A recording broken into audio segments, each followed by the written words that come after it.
of Gas Agriculture second year, second sem. Today, my lecture topic on powdery mildew of pea in pea crops. आज का lecture topic है powdery mildew of pea P crop के अंतर्गत means मटर crop के अंतर्गत मटर में लगने वाले पाउडरी मिल्ड्यू डिजीज के ऊपर आज का लेक्चर टॉपिक है। The powdery mildew of pea is a most important and serious disease in pea crops. They are generally occurs mountainous and sub mountainous और plainy regions in India and out of India, but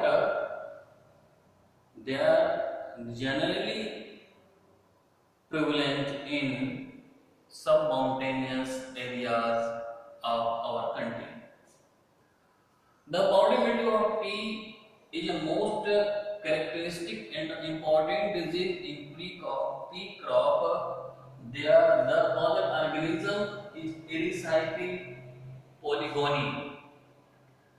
Ericyphe polygoni also two species involved in powdery mildew of pea disease in pea crop like Pisai and Cycloserum.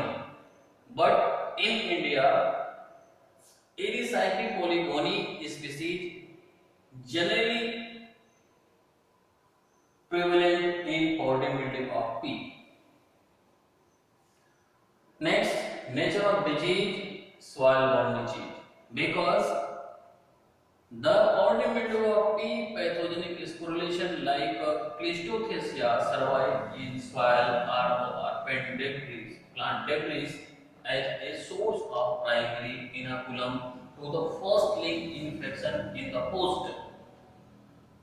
So this type of character is soil-borne in nature. Next point, nature of pathogen is obligate parasite, means those parasites which obtain food material only on living host cell or tissues, and they cannot live artificially culture in culture media.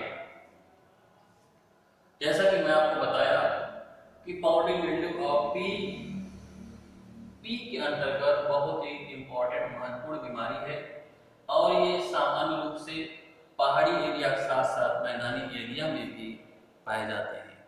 India में इसकी बात किया जाए तो ये मैदानी area में बहुत अधिक संख्या में काज किए हुए पाए जाते हैं। अगला पॉइंट है कॉजल ऑर्गेनिज्म, उसका माइक्रो ऑर्गेनिक इसके द्वारा पास किया जाता है, मीन्स एरिसाइफी पोलिगोनी। एरिसाइफी पोलिगोनी के कारण पाउडरी मिल्ड्यू ऑफ पी काज किया जाता है इन इंडिया में, लेकिन भारत से और कंट्री में इसमें दो और स्पीशीज इन्वॉल्व होते हैं काज करने के रूप में। दूसरा है पिसाई और तीसरा है साइकोरोसेरियम।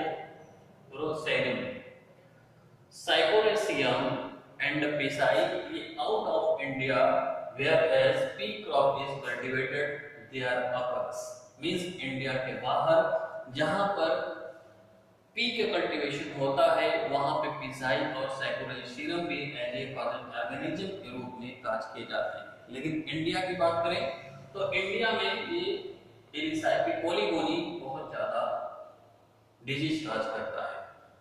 नेक्स्ट पॉइंट है nature of disease. Nature of disease as a soil-borne disease. Next point, nature of pathogen is obligate parasite. तो यहाँ तक आप सभी लोग को ये कॉन्सेप्ट मैंने क्लियर किया। नेक्स्ट पॉइंट है इकोनॉमिक इंपॉर्टेंस, मीन्स आर्थिक महत्व of powdery mildew of P. Powdery mildew of P disease का आर्थिक महत्व क्या है? The economic importance of powdery mildew of pea. The powdery mildew of pea is the most important and severe disease in pea crop. They are generally occurs in India and out of India, whereas the pea crop is highly cultivated. But in India, they are generally occurs in mountainous and sub-mountainous regions. The disease prevalent in some mountainous region of our country in the month of November to December. But in plainy regions, the disease also appears at a podding stage. They are causing great damage and loss near about 22% at podding stage. In India, the disease occurs in the state of UP, Bihar, some part of Rajasthan, Haryana, some part of Punjab, MP, CG, and other northern region of India. And the disease first time prevalent in India in Bangalore plain regions at podding stages in the month of January. There are great damage, loss near about 22%.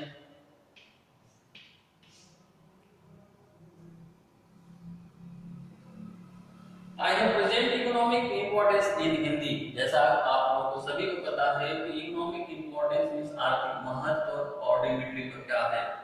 तो पाउडरिंग mildew एक P crop का बहुत ही important बीमारी है जो सामान्य रूप से भारत में और भारत के बाहर अदर बाहरी देशों में भी ये डिजीज देखने को मिलता है, जहाँ पे इनका कल्टीवेशन होता है, मीन्स जहाँ पे इनकी बुआई होती है। लेकिन इंडिया की बात करें तो इंडिया में ये डिजीज हिली रीजन्स जिसको माउंटेनियस कहते हैं and sub mountainous means plenty reason मैदानी भागों में पाया जाता है। हिली रीजन के कंपैरिजन में ये मैदानी भाग में ये बीमारी बहुत ही अधिक संख्या में पाया जाता है।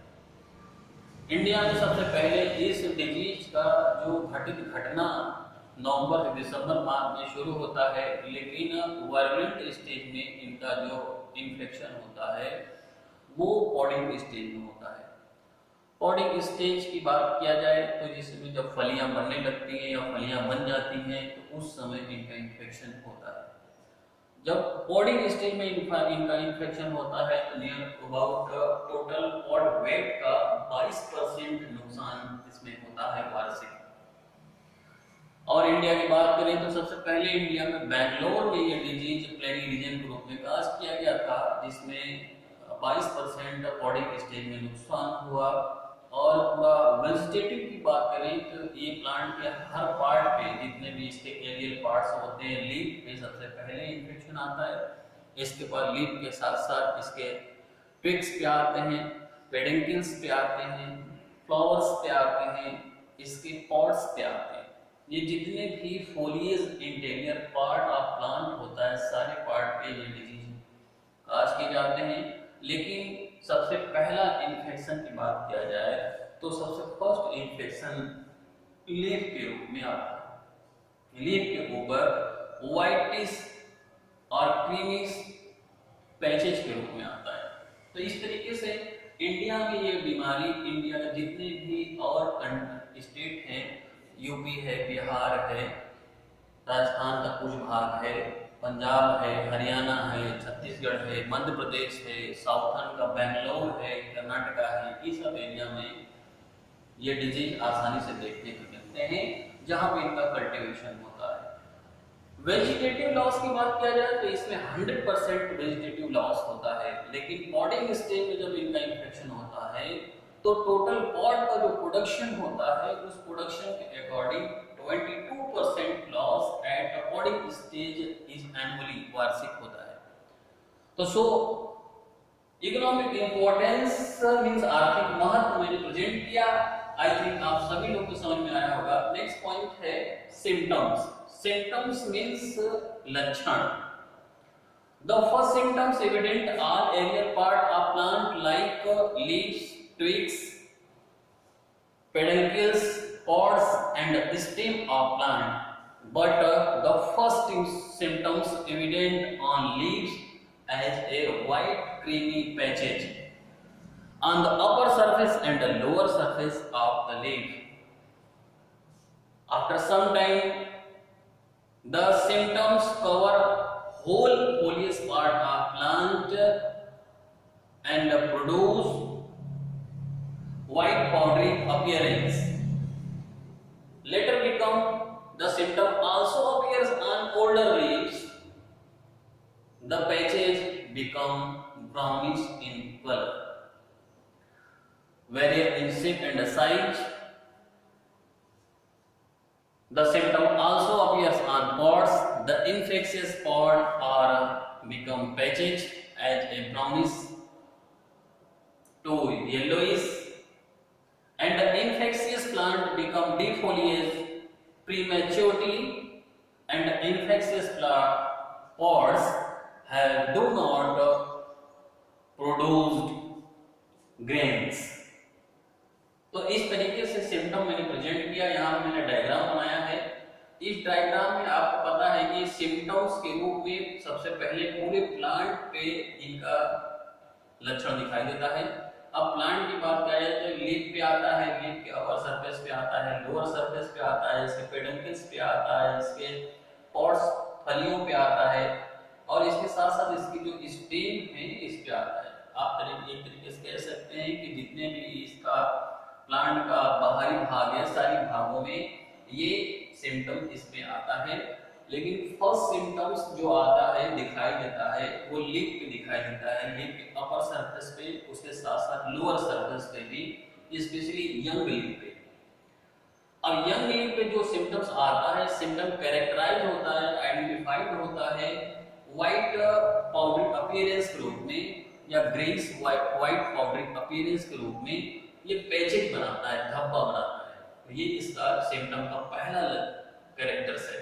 बाद में यही सिम्टम जब ओल्डर लीफ पे आता है, ये न्यू लीफ है, ये ओल्ड लीफ है, तो ओल्ड लीफ पे जब ये सिम्टम आता है तो ओल्ड इन्फेक्टेड लीफ जो होता है वो पैचेज ब्राउन कलर का पैचेज प्रोड्यूस करता है, मींस भूरा कलर का पैचेज धब्बा बनता है इसकी पुरानी पत्तियों पे।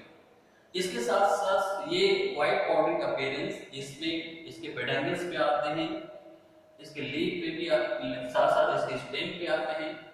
लेकिन जब ये पॉड्स पे आता है तो पॉड्स पे ब्राउनिश व्हाइट पैचेस का अपीयरेंस होता है। इन्फेक्टेड जो पॉड्स होता है इसमें ग्रेन्स नहीं बनते, अगर ग्रेन्स बने हैं तो ग्रेन्स की साइज रिड्यूस्ड हो जाता है, और जो इन्फेक्टेड पॉड्स होते हैं वो नैरो हो जाते हैं, थिकी हो जाते हैं, इंटरनोड्स उसके जो है कि वो उसको ब्लॉक कर दिए जाते हैं, और उसमें ग्रेन्स जो होते हैं रिंकल्ड हो जाते हैं। ये इसकी मेजर पाउडर मिल्ड्यू के सिम्टम्स हैं, इन सिम्टोमेटोलॉजी है। यहाँ मैंने लिखा है powder mildew powdery appearance on whole aerial part of plant but leaves is most affected. यहाँ मैंने कांसेप्ट क्लियर कर दिया कि पूरे प्लांट पे आती है लेकिन लीफ सबसे ज्यादा प्रभावित होता है। नेक्स्ट पॉइंट आते हैं एटियोलॉजी पे। एटियोलॉजी मींस होता है हेतुकी। हेतुकी की बात करें तो चूंकि एरिसाइकिल एक्टोफाइटिक पैरासाइट फंगस का सबसे बेस्ट एग्जांपल है जो पाउडर मिल्ड्यू काज करता है, और एरिसाइकिल सबडिविजन एस्कोमाइकोटिना फंगस है।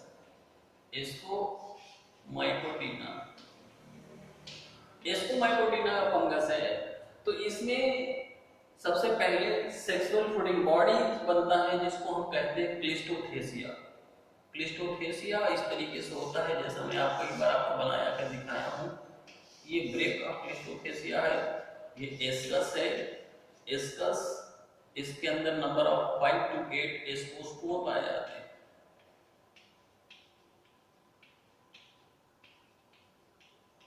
ये एस्कोस्पोर है, as a sexual spore, ascospore. ये अपेंडेजेस हैं इसके जो मूव करने में हेल्प करते हैं, ये अपेंडेजेस हैं। ये कंप्लीट क्लिस्टोथेसिया है as a sexual fruiting body. ये क्लिस्टोथेसिया जो है क्लोज्ड होता है, spherical compact sexual fruiting body जो होता है जो अनफेवरेबल कंडीशन में सॉइल के अंदर सर्वाइव रहता है as a source of survival, जो है कि प्राइमरी इनोकुलम के रूप में। जैसे ही तीनों फैक्टर एक्टिव मिलते हैं और ये पैथोजन एक्टिव होता है तो ये जो क्लोज्ड होता है इसका वॉल ब्रस्ट हो जाता है, इसका बाहर आ जाता है। फिर इसका का वॉल ब्रस्ट होता है, इसको स्पोर बाहर आके जर्मिनेशन करते हैं, जर्मिनेटिव ट्यूब डेवलप करके इन्फेक्शन काज करते हैं। इस तरीके से इनका प्राइमरी इन्फेक्शन ये फैलाता है। तो ये क्लिस्टोफेसिया है। क्लिस्टोफेसिया के बाद इसमें माइसीलियम बनते हैं, जैसा कि आप सभी लोगों को पता है कि माइसीलियम सब जिसको माइटोडिना में सेप्टेट होता है, सेप्टेट सेप्टेट होता है। इसमें इरेक्ट पाया जाता है इस तरीके से, इसमें कॉर्डियोफोर होता है और कॉर्डियोफोर को ऊपर एंडोजोली इस तरीके से चेन में कॉर्डिया पाया जाता है। ये कॉर्डिया है और ये कॉर्डियोफोर है और ये होस्ट है। ये मैच्योर कॉर्डिया है, मैच्योर कॉर्डिया। तो प्राइमरी इन्फेक्शन जो है क्लिस्टोफेसिया जो सॉइल के अंदर सर्वाइव रहता है, इसके अंदर उपस्थित एस्कोस्पोर के कारण होता है। सेकेंडरी इन्फेक्शन जो होता है इसमें मैच्योर कॉर्डिया के द्वारा होता है, थ्रूली विंड के द्वारा या वाटर के द्वारा। इसमें एक्सटर्नल एजेंसी के रूप में बर्ड और ये भी इन्वॉल्व होते हैं। तो एटियोलॉजी मैंने हिंदी में पूरा डिटेल्स प्रेजेंट कर दिया। माइसीलियम सेप्टेट होता है, हाइलाइन होता है इनिशियल स्टेज में, बाद में ब्राउन कलर का हो जाता है। फिर कॉर्डियोफोर माइसीलियम के ऊपर रिसेप्टिव हाइपा ग्रुप में बनता है, उसके ऊपर कॉर्डिया बनता है। कॉर्डिया ओवलांग होता है, elongated होता है, डबल वॉल्ड होता है। ये कॉर्डिया है जो सेकेंडरी इन्फेक्शन के रूप में इन्वॉल्व होता है, एस्क्रोसिलेशन। और इस तरीके से क्लिस्टोफेसिया है। क्लिस्टोफेसिया सेक्सुअल पोडिक्लोडिस है। क्लिस्टोफेसिया का कांसेप्ट आप पढ़ेंगे तो एक क्लोज्ड होता है, स्फेरिकल कॉम्पैक्ट रेस्टिंग बॉडी होता है जो अनफेवरेबल कंडीशन में सॉइल के अंदर सर्वाइव होता है। फेवरेबल कंडीशन मिलते इसका वाल ब्रस्ट होता है, डिस्कस बाहर आता है, डिस्कस का वाल ब्रस्ट होता है, स्पोर बाहर आता है, फिर स्पोर जर्मिनेशन के बाद इन्फेक्शन काज करता है। तो इस तरीके से इसका डिटेल्स एटियोलॉजी मैंने हिंदी में प्रेजेंट कर दिया। Next point, aetiology details present करने के बाद मैं next point related the possibility of P I will provide in tomorrow to the second year student. So today my lecture topic finally let me finished. I heartily request to our student of BSc Agriculture second year, please mostly student watch live class video and note, write down on notebook to the examination preparation, because exam operate organized in the month of July I think, but not confirmed. After confirmation notice through SKR University. So thank you, that's all.